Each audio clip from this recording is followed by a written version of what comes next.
দীর্ঘ ৩৫ বছর পর অনুষ্ঠিত হয়েছে রাজশাহী বিশ্ববিদ্যালয় কেন্দ্রীয় ছাত্র সংসদ রাকসু নির্বাচন। ১৯৬২ সালে প্রতিষ্ঠিত রাকসু এখন পর্যন্ত মোট ১৪টি নির্বাচনের আয়োজন করেছে। ১৯৯০ সালের পর থেকে সংগঠনটির কার্যক্রম স্থগিত ছিল। সর্বশেষ নির্বাচন অনুষ্ঠিত হয়েছিল ১৯৮৯ সালে। তখন রুহুল কবির রিজভী সহ সভাপতি এবং রুহুল কুদ্দুস বাবু সাধারণ সম্পাদক নির্বাচিত হন।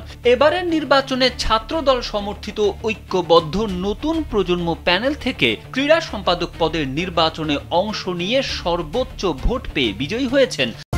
নিন মজাদার গোলমার্ক পপ, ফুরফুরে বাইটে ফুরফুরে লাইফ।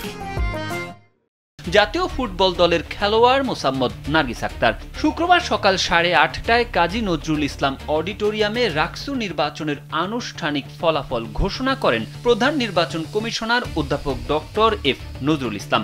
এদিকে কেন্দ্রীয় সংসদে 23টি পদের 20 পদেই জয়ী হয়েছে ছাত্র শিবির মনোনীত প্যানেল সম্মিলিত শিক্ষার্থী জোটের প্রার্থীরা।